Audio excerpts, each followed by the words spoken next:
Buenas tardes. Deseo comenzar esta charla manifestando mi agradecimiento en la última jornada de un ciclo que comenzamos hace un poquito más de un año, titulado Juventud, Valores y Siglo XXI.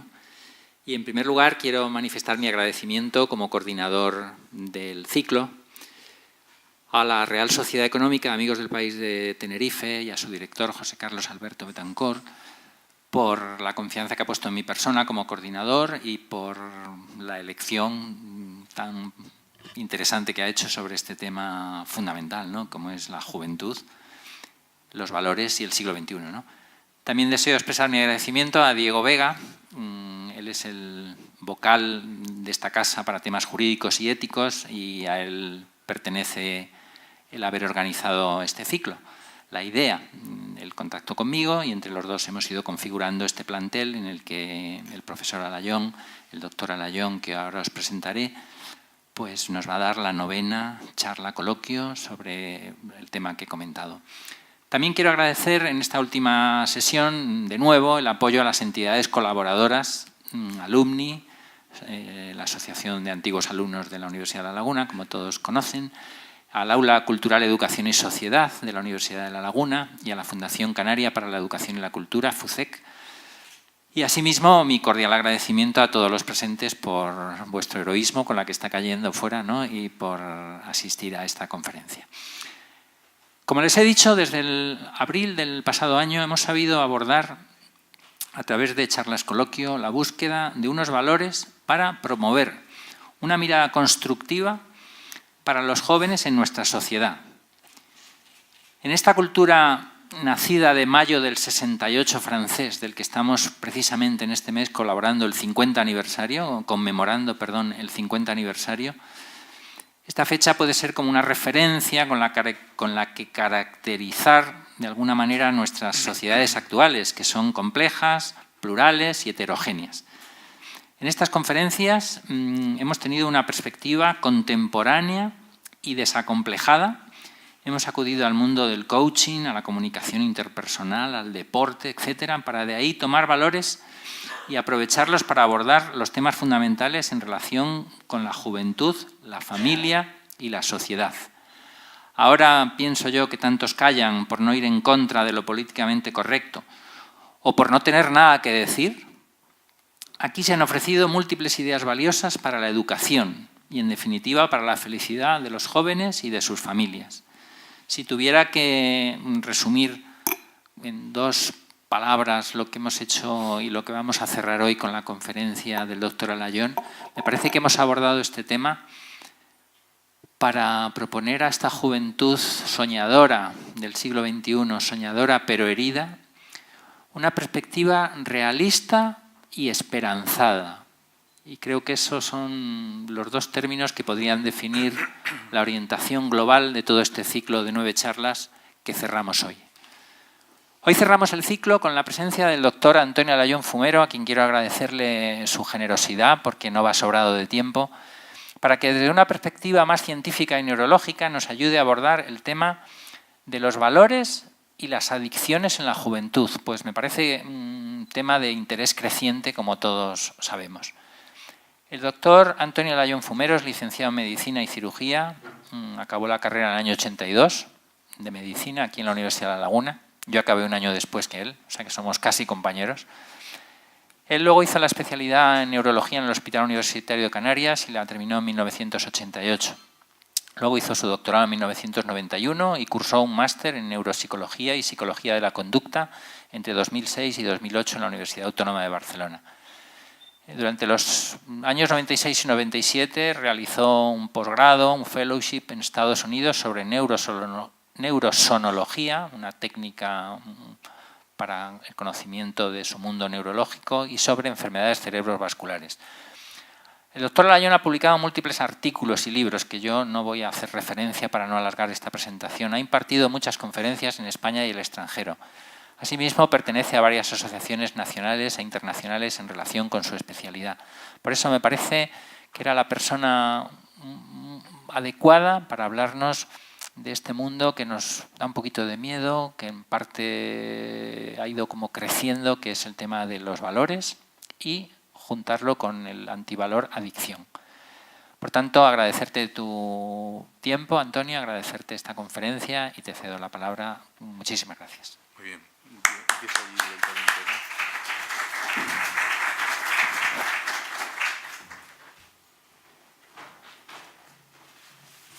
Pues nada, muchas gracias, Iván, por la presentación. También a todo el colectivo que ha organizado estas jornadas tan espléndidas. Y vamos a hablar de un tema que yo creo que realmente es interesante para todos, el tema de los valores y de las adicciones. A ver si esto pasa bien. Para centrarnos un poco, la charla yo creo que va a durar en torno a 35, 40 minutos, no mucho más, pero quiero que queden ideas como muy claras. Entonces he puesto una guía, una estructura básica de lo que voy a comentar en la charla, y es una primera etapa para definir lo que es la adicción, qué es lo que la desencadena y por qué es tan difícil superarla. Yo creo que es importante quitarnos de la mente la idea de que la adicción tiene que mediar sustancias, porque hoy en día con las nuevas tecnologías pues no hay una mediación de sustancia y sin embargo hay adicciones. La segunda es la importancia neurobiológica del cerebro de un adolescente cara precisamente a que caiga fácilmente en adicción y no pueda rechazarla. Y un tercer apartado, breve pero como muy conciso y muy directo, de cuáles son los tratamientos o líneas actuales de tratamiento y sobre todo de prevención en respecto a la educación en valores. La palabra adicción, si la miramos por la RAE o cualquier texto de neurología conductual, pues se define como la dependencia de sustancias o, eso es nuevo, o actividades nocivas para la salud o para el equilibrio psíquico. Sin embargo, a mí me parece muy fría esta definición y yo me iría al valor o al significado etimológico de la palabra. La palabra adicto viene del latín adictus, que en la antigua Roma era un concepto legal, era un esclavo, pero un esclavo especial, porque era un hombre libre que había adquirido una serie de deudas con otra persona y legalmente, a través de un juicio, se le adjudicaba a la otra persona como esclavo hasta que pagara sus deudas. Y yo creo que esto es realmente la palabra o el significado de adicción, no simplemente la dependencia de, sino una esclavitud de. Desde la década de los 80 hasta la actualidad, la idea sobre el adicto ha ido cambiando en base al contexto que se le ha identificado. Inicialmente, en la década de los 80, como veis, pues había una tendencia jurídica de ver a la persona adicta y, por tanto, la imagen social que manifestaba era precisamente la de un delincuente. Un poco más tarde, en la década de los 90, se introdujo el concepto sociológico de lo que producía la adicción y, por tanto, la imagen social fue cambiando de un delincuente hacia un marginado o a un desadaptado. Al comienzo de la década de los 2000, pues se introdujo el concepto médico, que yo creo que en parte sí que explica los fenómenos adictivos, y se vio al paciente o a la persona como un paciente, como un enfermo mental o como un enfermo cerebral. Curiosamente, este concepto de cerebral lo ha definido en una entrevista Vivek Murthy, que fue el director general de Salud Pública de Estados Unidos antes de la llegada de Trump. Y él decía que hizo un informe que se llama Face Drug, haciéndole cara a la droga, de casi 400 páginas, y lo mencionó como una enfermedad cerebral crónica. Puede que sea así, ya iremos viendo durante la charla que puede que sea así. Y por último, en la última parte de esta década, comienzo de la que estamos ahora, pues el concepto se ha ampliado un poco más y es neurocientífico. Un concepto neurocientífico que incluye el punto de vista de una alteración de la conducta más que de una enfermedad cerebral crónica. Yo creo que entre ambos, entre el médico y el neurocientífico, estaría el punto de acierto. Poniéndole rostro a la adicción, en cualquier caso, se considere una enfermedad, se considere un marginado o se considere neurocientíficamente una alteración del comportamiento, hay un artículo en National Geographic que les recomiendo que lea del 2017. Al ponerle rostro, nombre y apellido a la adicción, yo creo que el ambiente se va a caldear un poco más de humanidad. A la izquierda, esta mujer de aquí, se llama Jan Rein, fue una paciente que con un accidente laboral hace unos 20 años se le prescribió analgésicos opioides en su hospital, a raíz de lo cual comenzó una adicción a la heroína y lleva 20 años siendo adicta a la heroína. Actualmente vive, como veis, en una especie de camping para homeless, para gente sin hogar, debajo de un puente en una ciudad tremendamente fría como es Seattle, la capital del estado de Washington. A la derecha vuestra está Jordan Thomas, que también participó en este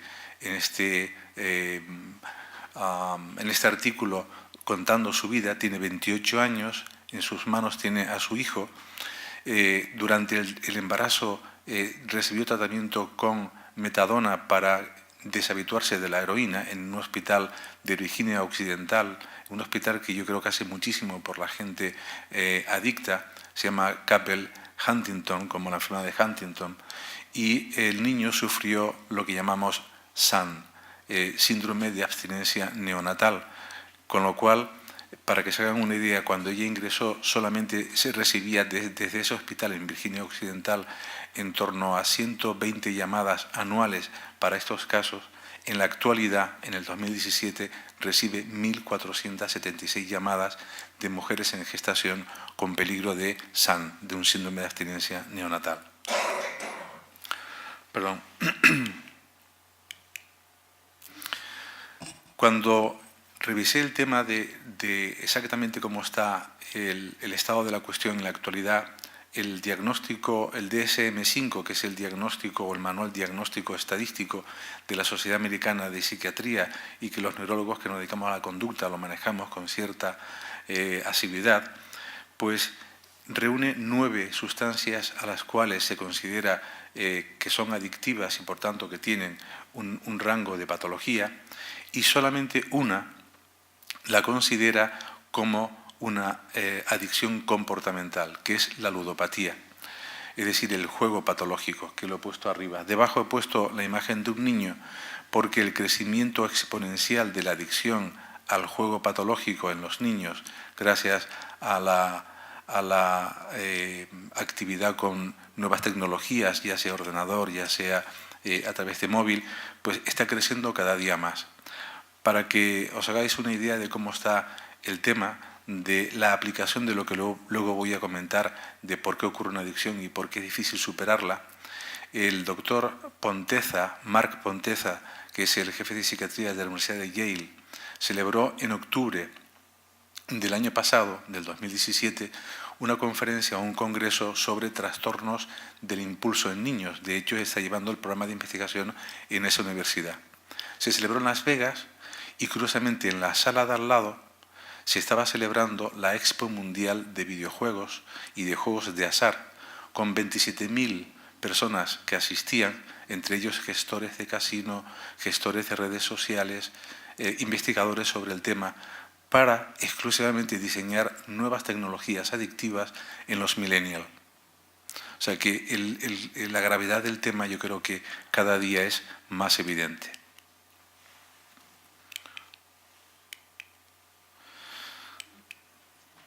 Esta imagen la quise poner porque fíjense que el DSM-5 no admite ni las redes sociales como capacidad adictiva, ni tampoco los videojuegos. Esa imagen que veis es una fotografía directa después de que Corea del Sur, Seúl concretamente, se ha conectado con red ancha y con alta velocidad a Internet con un muy bajo coste. De hecho, 1 hora de conexión a la red en estas especies de estadios de videojuegos virtuales, pues son €1, la equivalencia de €1 la hora. Está abierto 24 horas al día, todos los días del año, y siempre está lleno. Con lo cual la patología adictiva de videojuego, que yo creo que la es, falta muy poco para ser considerada como tal, dentro de poco Seúl será de los más investigados. Para dar una idea global del problema que nos enfrentamos, hice una revisión y yo mismo me asusté, una revisión sobre los datos epidemiológicos de las adicciones. La comentaré brevemente, pero para que se hagan una idea, esto es una publicación de la ONU del 2016, comienzo del 2017, sobre un mapeo del consumo de drogas ilegales. Lo que está en verde es cocaína, lo que está en rojo son opioides, lo que está en amarillo es cannabis, para que se den cuenta de que prácticamente toda Norteamérica, Centroamérica y Sudamérica, la adicción máxima va a ser a la coca, todo lo que es Europa y Asia a los opioides y precisamente África y Oceanía al cannabis. Para poner cifra real, porque este mapeo puede ser muy atractivo, pero sin cifras, de 255 millones de adictos en el mundo, casi 26 millones tienen en la actualidad, a fecha del 2017, tienen problemas por uso de sustancias adictivas. Y solamente 1 de cada 6 reciben tratamiento. Eso respecto a drogas ilegales. Respecto a drogas legales, tampoco me quedé corto, más usted. Ahí en la botella veis que 2,5 millones de personas mueren en el mundo cada año por el uso y abuso del alcohol, de los cuales 320.000 son adolescentes, entre 14 y 18 años. Y respecto al tabaco, que precisamente dentro de muy poco, el 31 de mayo, es el Día Mundial sin Tabaco, las cifras no son menos esperanzadoras. 6 millones de personas mueren cada año en el mundo como consecuencia del consumo del tabaco, de los cuales 600.000 son fumadores pasivos. 700 millones de niños están sometidos a sustancias tóxicas por el consumo de tabaco, de los cuales 4.000 se han identificado, 250 son prácticamente cancerígenos. Y el 80% de los fumadores en países en vías de desarrollo, en países muy pobres que quizás vivan precisamente de ello. Y finalizo esta parte del impacto con nuestro medio. La encuesta Estudes consiste en que cada 2 años se pasa en 2 etapas un test que es totalmente anónimo, de unos 45-60 minutos, a alumnos adolescentes entre los 14 y los 18 años. La forma de pasarlo es sencillamente se elige de forma aleatoria en todo el territorio nacional 850 colegios. De esos colegios, 1.730 aulas, también de forma aleatoria para que el muestreo tenga fuerza estadística. Y en total, en el 2016 y 2017, que es esa encuesta, pues fueron casi 32.000 alumnos los entrevistados. Como es anónimo, y luego se hace un muestreo posterior para ver la fiabilidad del test, fíjense las cifras tan, yo creo que impactantes que se han obtenido. 75% de los alumnos entre 14 y 18 años han consumido o son consumidores habituales de alcohol. Prácticamente el 35% de tabaco, un 26% de cannabis y el resto, que casi llega a ser un 12%, de hipnóticos sedantes. Eso ocurre en nuestro medio. De hecho, la Comunidad Autónoma Canaria fue una de las que mayor participó en este estudio epidemiológico. Por tanto, visto este impacto tan grande, la segunda pregunta que nos hacemos, y yo quisiera más que explicar con detalle cada una de las adicciones a diferentes sustancias, qué es lo que tienen en común. Porque yo creo que si entendemos por qué ocurre una adicción, podemos de alguna manera tratarla o por lo menos prevenirla. Este es el cerebro humano ubicado en un esquema para que nos hagamos una idea, y aquí lo que quiero representar es 3 partes del cerebro. Nosotros anatómicamente hablamos de caudal cuando se acerca a la cola, porque digamos que filogenéticamente la parte más caudal, la parte más pegada a la columna vertebral es la parte que más va a la cola. Este cerebro es completamente instintivo. Una parte medial que corresponde a nuestro cerebro emocional y una parte muy anterior y muy superior que es la parte más cognitiva, la última añadida filogenéticamente a nuestro cerebro. De hecho, esta es la hipótesis de Paul MacLean, un neurólogo norteamericano que falleció recientemente en el 2007 y que dispuso este esquema para mejor entendimiento. La parte reptiliana pues lleva casi 500 millones de años evolutivamente ahí en medio. La parte intermedia, que era la parte emocional, lleva no más de 200 millones de años, y nuestra parte más amplia, un 85% de nuestro cerebro, es la parte cognitiva. Si estuvieran separados entre sí, pues no se entendería muchas de las capacidades adictivas que tienen las drogas, pero curiosamente están unidas entre ellas. Es decir, nuestro cerebro reptiliano, que es puramente instintivo, se une a nuestro cerebro emocional y además se une a nuestra parte más cognitiva. Y esta es la vía de unión. Quiero que se queden con estas tres ideas. La parte más caudal, más hacia la cola, más hacia la columna vertebral, es la parte reptilínea, reptil de nuestro cerebro, que es el área tegmental ventral, la VTA. La parte emotiva, la parte intermedia, el núcleo más importante, que tiene muchísimo que ver con la capacidad de aprendizaje y nuestro interés por el aprendizaje en el aula, en el colegio, y también en conductas adictivas, se llama el núcleo accumbens. Y la parte más anterior de nuestro cerebro, la parte más frontal, es la parte puramente cognitiva. ¿Cómo se une estas tres partes del cerebro? No es una vía directa, por suerte no lo es. Digo por suerte porque podemos intervenir farmacológicamente y con medidas preventivas de educación en ella. Se une, y ese fue el motivo por el cual nuestro Santiago Ramón y Cajal recibió el premio Nobel, no es una red unida, se une por medio de unos espacios sinápticos. De hecho, este enmarañado que veis ahí son de los 100.000 millones de neuronas que hay. Cada una de ellas se une con 10.000 neuronas y cada una de los botones sinápticos pueden tener 2 terminales. Pues esa especie de hendidura es lo que llamamos sinapsis. Y la unión puede ser eléctrica, no voy a entrar en ella, pero básicamente en el 90% de los casos es bioquímica.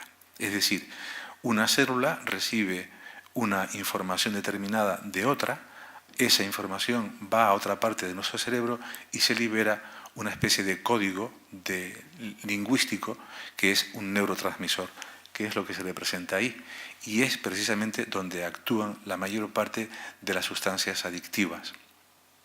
Digo la mayor parte porque otras, que son no sustancias, como los videojuegos, como la conexión a Internet, como las redes sociales, también van a producir cambios a ese nivel. De ese sistema, que ya vemos que se une mediante un lenguaje intermedio, quiero que memoricen 2 cosas únicamente, y es de la parte más reptil de nuestro cerebro hacia la parte más emotiva, la proyección que hay en azul es dopamina. De hecho, hasta ahora no conocíamos la gravedad de esta sustancia, pero hay algunos investigadores que lo llaman los diablillos de nuestro cerebro, porque es el comienzo y la base de una conducta adictiva, sea lo que sea. Y de esa porción va luego hacia la parte emotiva, ahora veremos cómo es el ciclo de la adicción, una vía serotoninérgica. Es decir, la dopamina, por un lado, es la que va a crear el gran subidón, que es fisiológico, y por otra parte la serotonina lo va a archivar en nuestra parte emotiva. Esto es lo que conocemos como un sistema de recompensa cerebral. ¿Por qué tenemos un sistema de recompensa cerebral? Sencillamente porque nos permite sobrevivir. Si yo voy a comer, lo primero que va a ocurrir es que la parte más reptilínea va a estimular el núcleo accumbens, libera dopamina, que a su vez me va a llevar a buscar comida. Una vez que yo ingiera la comida y me sacie, el sistema serotoninérgico va a ir nuevamente hacia la parte emotiva y me encuentro saciado. Y eso sería un impulso natural dentro de un rango de autorregulación. Lo mismo ocurre con la sexualidad. Si hay que procrear, habrá deseo sexual. Nuevamente, la parte más reptilínea envía dopamina hacia la parte frontal, hacia el córtex frontal. Desde ahí, una vez que el deseo sexual se ha satisfecho, iría a nuestra parte emotiva y esa conducta es repetitiva. Por eso tenemos una especie de circuito de recompensa cerebral. Ese circuito es el que se va a romper cuando aparece una adicción.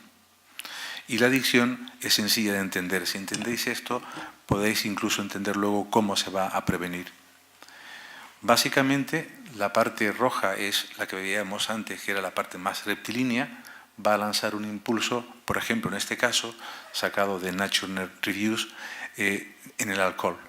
Va a haber un deseo de tomarse una copita de alcohol, con lo cual automáticamente habrá que ir en búsqueda de un bar, o de una botella, o de un vaso, me satisface y automáticamente me recompensa por vía serotoninérgica a mi parte emotiva. Dense en cuenta que están unidas, pero la parte emotiva va a predominar en muchas ocasiones en adicción sobre la parte cognitiva. ¿De acuerdo? Entonces, ¿qué ocurre si yo me paso con el alcohol? La dopamina no va de forma fisiológica, va un subidón, un chute enorme de dopamina. Tan grande que lo que va a hacer es, en lugar de saciar, va a crear la sensación de que cuando pase el efecto de lo que he bebido, automáticamente me va a generar una ansiedad anticipatoria de conseguir una nueva copa. Con lo cual activa la parte reptilínea, la parte más reptil de mi cerebro, y vuelve a darme otro subidón en cuanto coja una segunda copa. Lo mismo que un cigarrillo. Los fumadores lo sabéis. Un chute de nicotina va a ser que la dopamina aquí sea 3-4 veces mayor. Automáticamente la recompensa es inmediata, pero viene luego la bajona, la depre, la sensación de que me falta otro cigarrillo, con lo cual vuelve a estimular vía serotoninérgica la base y se crea un bucle. Esto ocurre por una adaptación de neurotransmisores. Precisamente la cocaína, de la cual no se pasa una abstinencia física, lo que hace es bloquear todas las enzimas que van a romper la dopamina. Dicho esto, ¿la dopamina se puede dar a las personas? Pues sí. De hecho, los pacientes con enfermedad de Parkinson lo que tienen es un déficit dopaminérgico. Porque, entre otras cosas, la dopamina también activa nuestro sistema motor. Pero, curiosamente, hemos visto que cuando tratamos a los pacientes con enfermedad de Parkinson, con dopamina o con sustancias similares a la dopamina, el 14% lo convertimos, eso se llama iatrogenia por culpa del médico, lo convertimos en adictos al juego, en adictos al sexo o en adictos al propio fármaco. Como anécdota, en mi consulta he visto pacientes que no han acudido a citas de revisión después de poner dopamina o agonistas, es decir, sustancias que producen el efecto de la dopamina, y cuando llegan a la consulta es el mal de San Vito, después de atrasarla, porque no pueden venir, por disculpas, incluso hasta 3 meses. Y cuando vienen están así. Es una disinesia producida por un chute enorme de dopamina. Y me cuesta, pero muchísimo, convencerles de que eso es patológico, de que hay que bajar la dosis sea como sea. Y no lo desean, ¿eh? Se han vuelto adictos al fármaco por el gran chute de dopamina. Y ese circuito se ha cerrado. Con lo cual, ¿qué opción terapéutica tenemos? Los antidopaminérgicos.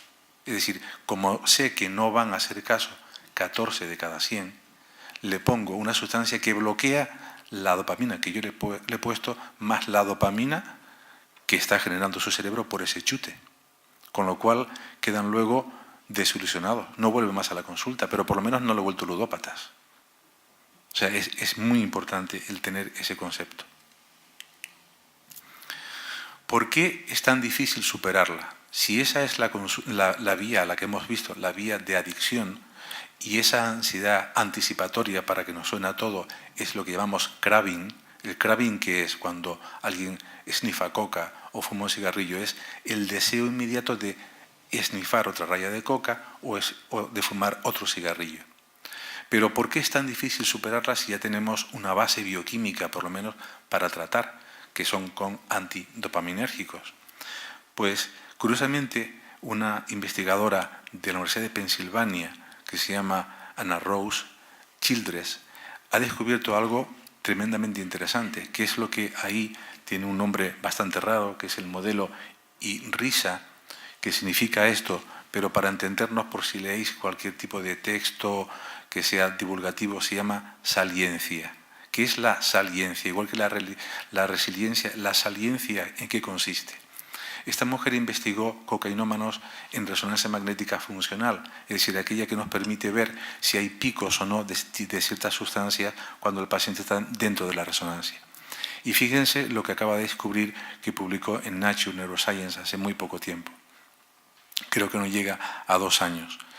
Un paciente adicto a la cocaína que estaba en periodo de deshabituación y sin consumirlo, se le puso una serie de imágenes que pasaban visualmente mientras él estaba haciéndose la resonancia magnética funcional, que únicamente consiste en poner glucosa radioactiva y ver qué parte del cerebro se enciende cuando aparecen imágenes. Eso es lo que consiste la funcionalidad de la resonancia magnética.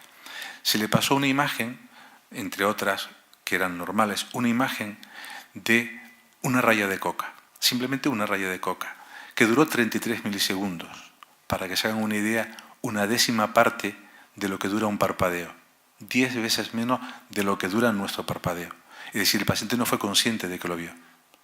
Y sin embargo, el sistema emotivo y el sistema reptil de su cerebro pegó un chute de dopamina que cuando salió estaba buscando rayas.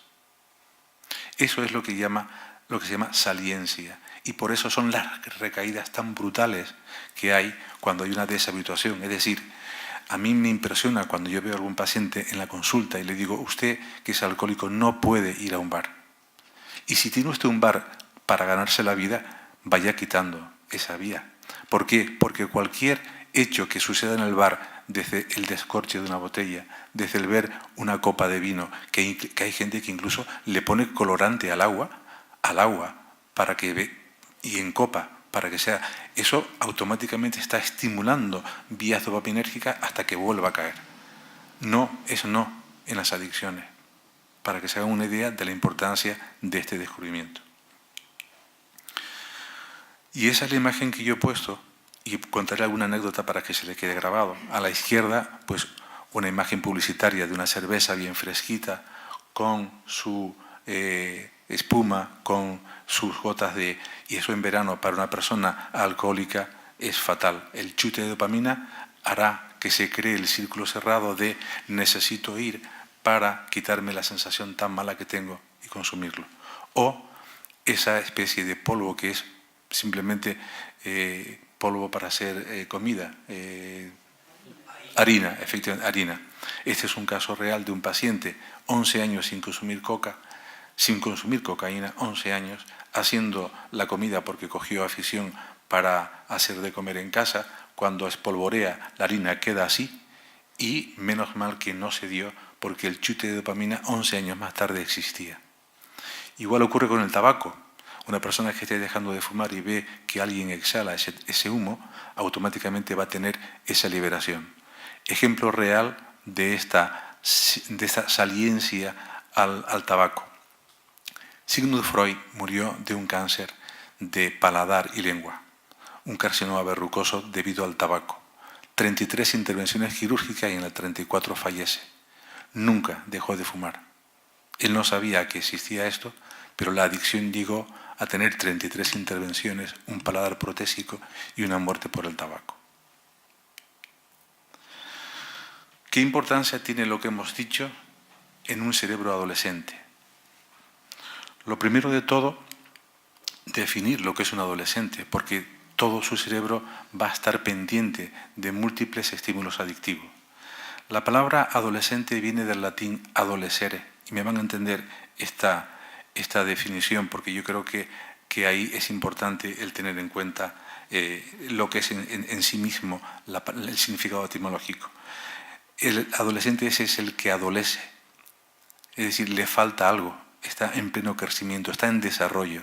Por tanto, un adolescente, antes de llegar a ser un adulto joven, está adoleciendo de algo, no solamente de experiencia vital, no solamente de cometer fallos y aprender, sino que va a estar adoleciendo de lo que veis ahí en pantalla, que es uno de los estudios también de la Universidad de Yale.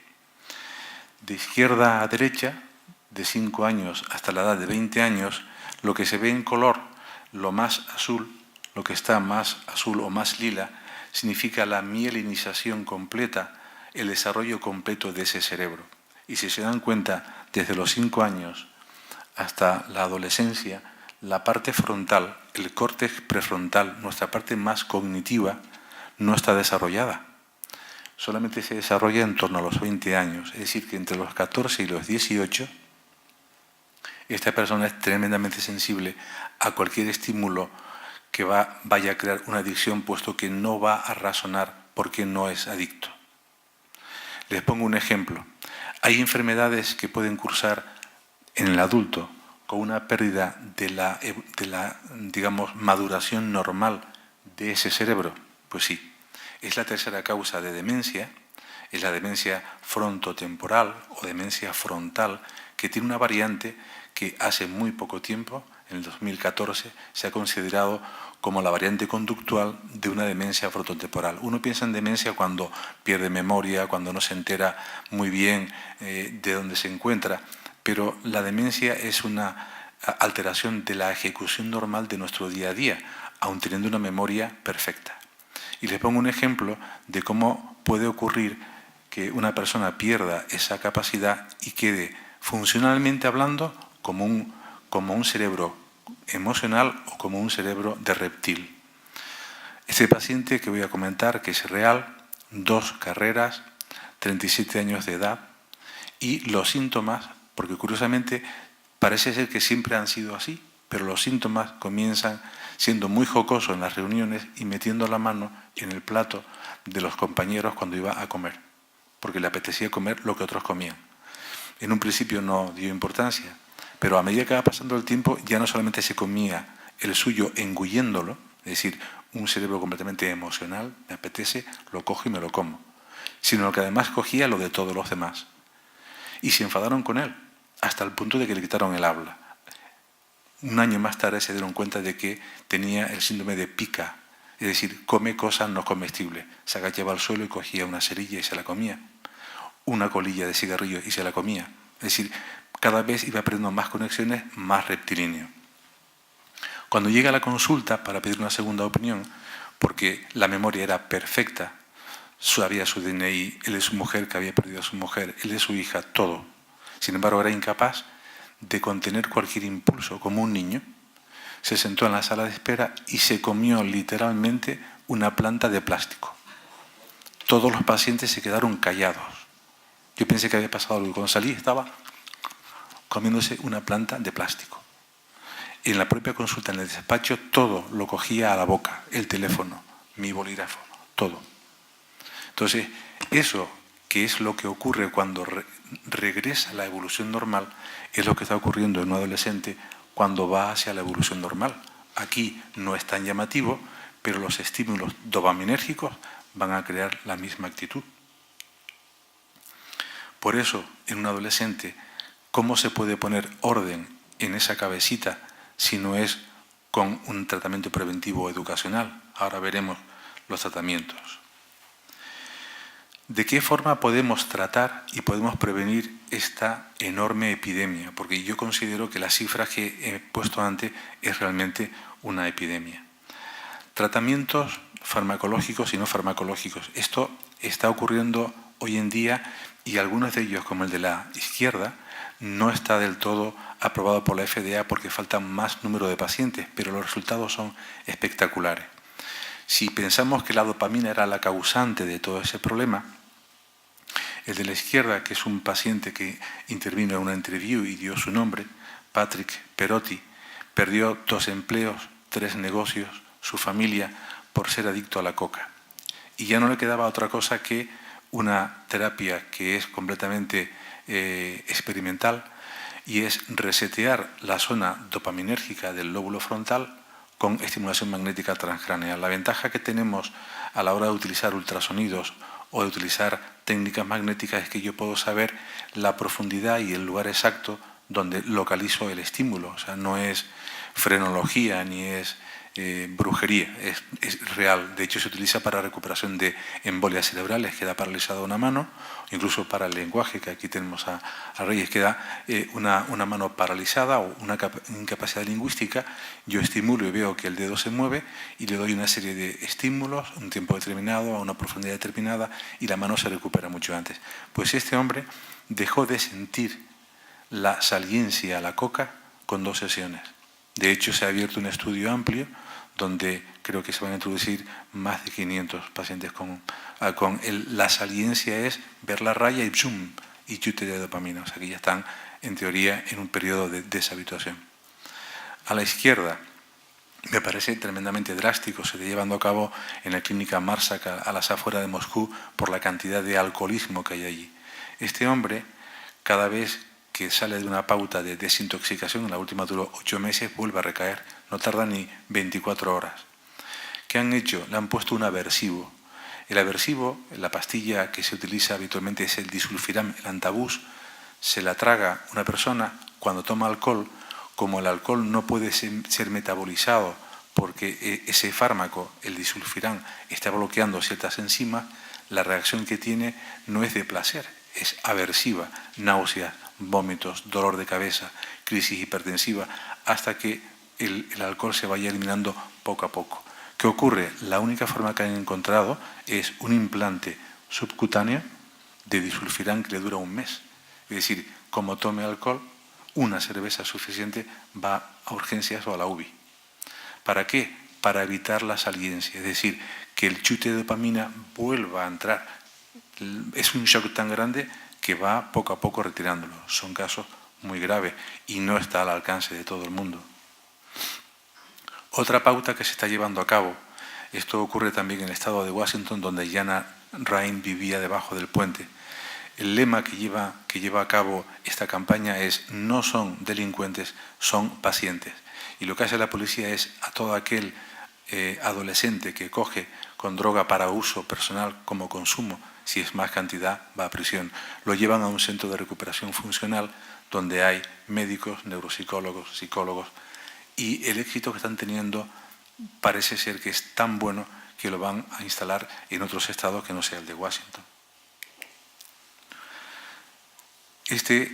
La penúltima, creo que, de la diapositiva, para que quede un poco claro. Acuérdense que si yo el 85% de mi masa encefálica la enseño de tal manera que me va a impedir comportarme emocionalmente o comportarme como un reptil, tendré alta probabilidad de que diga que no a una sustancia adictiva, de que diga que no a una adicción comportamental, como puede ser el móvil, como puede ser los videojuegos, como puede ser las redes sociales. Y curiosamente, esta es casi la última diapositiva, es la educación en la familia y en la escuela. Después de hablar científicamente de todo esto, parece que son consejos, pero los voy a leer y luego les muestro una diapositiva interesante. El primero de todos, como veis, no se puede educar si no hay límites. La disciplina se aprende obedeciendo, no hay otra forma. Entonces, dentro de esa conducta de educar con límites, rutinas y con reglas, que es lo que nosotros utilizamos en los pacientes con demencia frontal. Es decir, ¿qué hacemos con esos pacientes que no hay tratamiento farmacológico? Hay que levantarlos 1 hora, porque sí. Hay que comer 1 hora lo que se le pone, porque sí. Porque si no, se comportan emocionalmente hablando. Entonces, hay que enseñar con autoridad, sin ser autoritarios.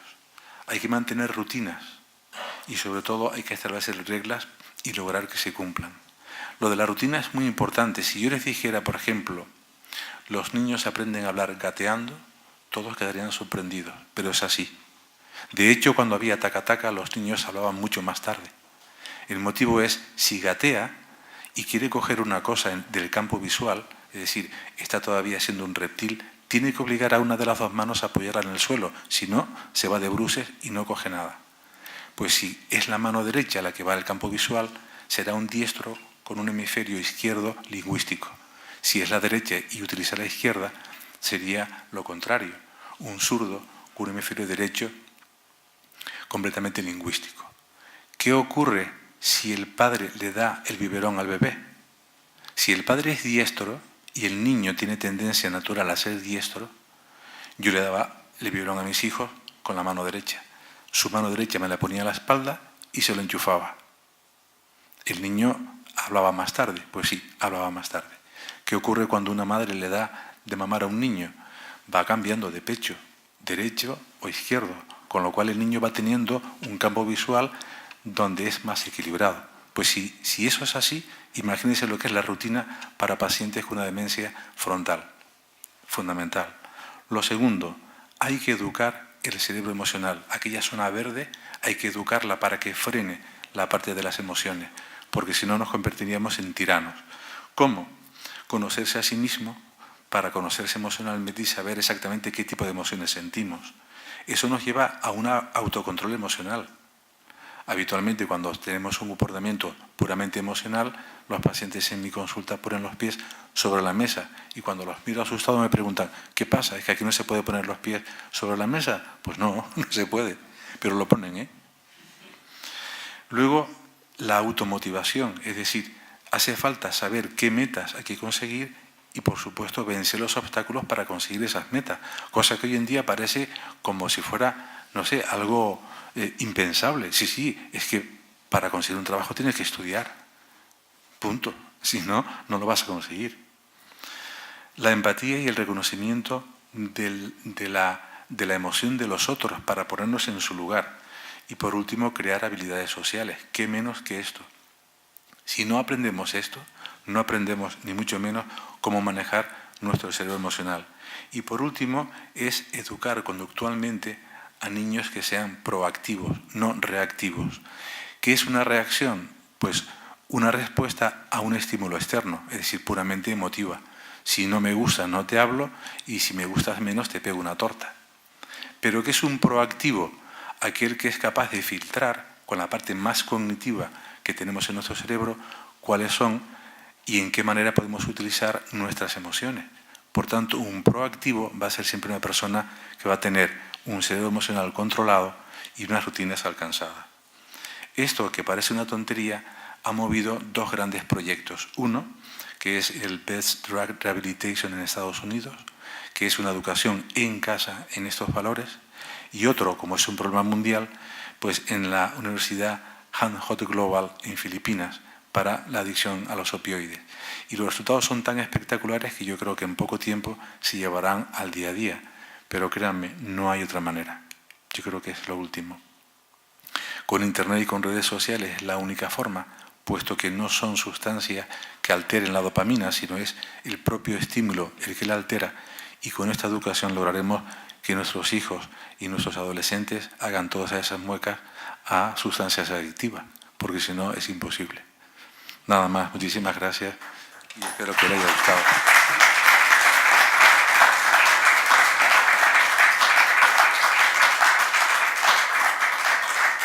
Bueno, a ver si aparece, bueno, se me oye, ¿no?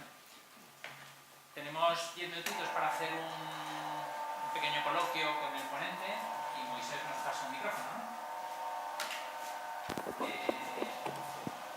En lo que vais levantando la mano, voy a hacer yo la primera pregunta. Esto es la primera vez que lo hago, pero ya que te tengo aquí, o sea, yo he oído, o me parece una labor importante, ¿no? Darse cuenta que las adicciones a Internet, aunque no consumas nada, tienen el mismo mecanismo de acción.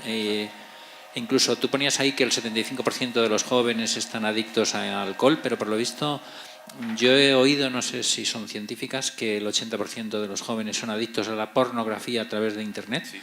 Es la misma... Quizá me parece un punto interesante, ¿no? Sí, efectivamente es la misma base. De hecho, curiosamente, cuando se presentó este trabajo de Childress, la doctora Childress, de esa saliencia, de ese pico dopaminérgico, pues curiosamente se ha hecho en otros estudios, que no son con sustancias mediadas, sino con nuevas tecnologías y demás. Y ocurre exactamente lo mismo. Hay un subidón de dopamina muy grande a nivel de la corteza frontal, que a su vez va creando un circuito patológico de deseo de conseguir nuevamente ese subidón y va aumentando el número de horas o el número de películas o el número de redes sociales, el número de WhatsApp.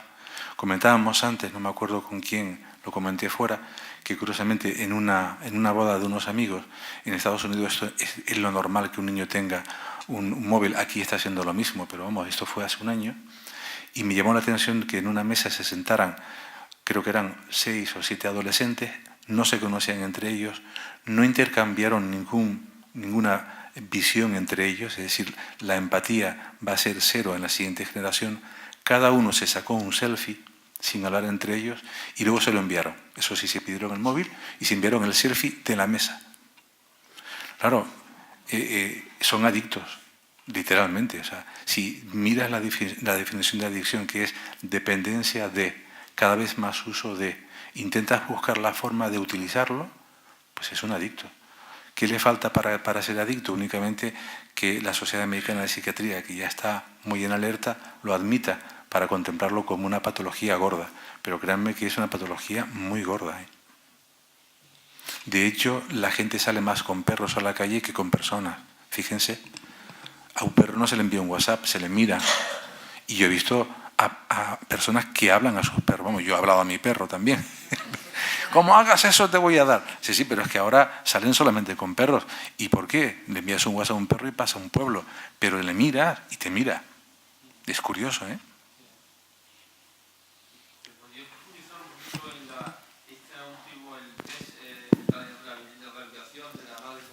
Sí, lo que intenta explicar al niño, de hecho, el programa está empezando solamente en uno de los estados, creo que es en New Haven, pero no estoy muy seguro porque lo leí de pasada, el lugar donde empezó, es una educación directa al niño, si te das cuenta, mucho antes de que empiece a aparecer la mielinización del lóbulo frontal. Es decir, un niño entre 4 o 5 años está todavía, digamos, comportamentalmente hablando, como un cerebro emocional, pero ya la madre empieza a educarlo.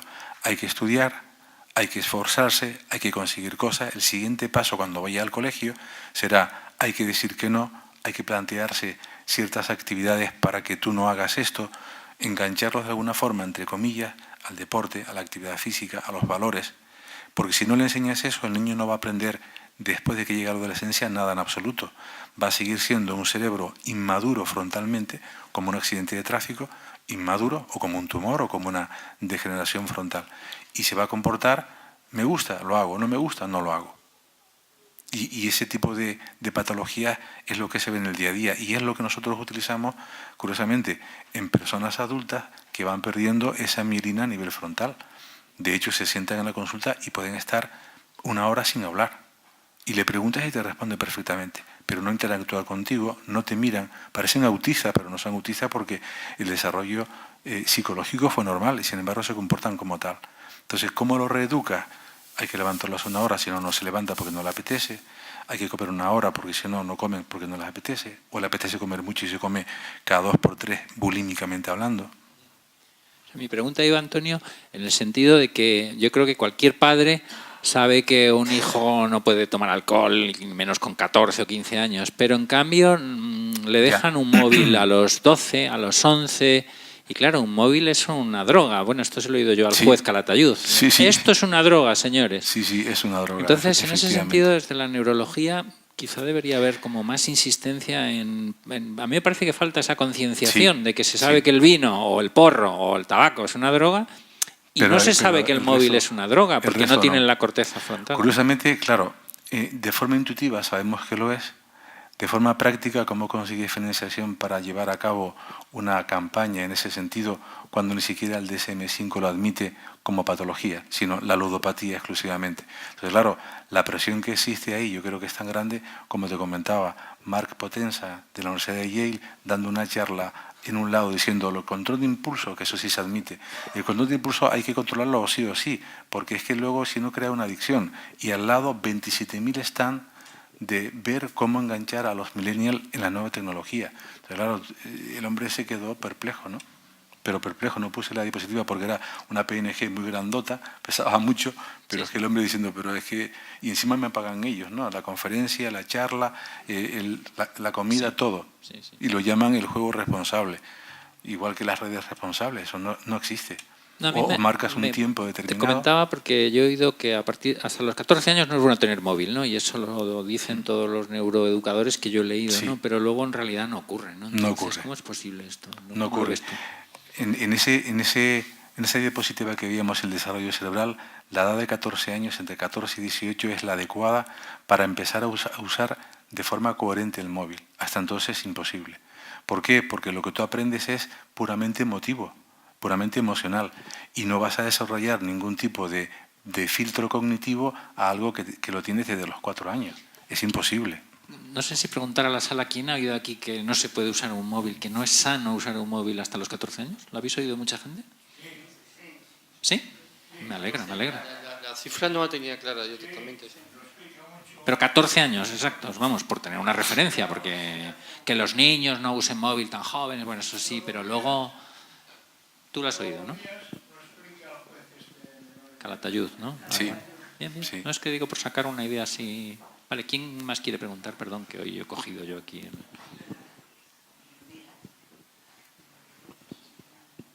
Vale, última pregunta.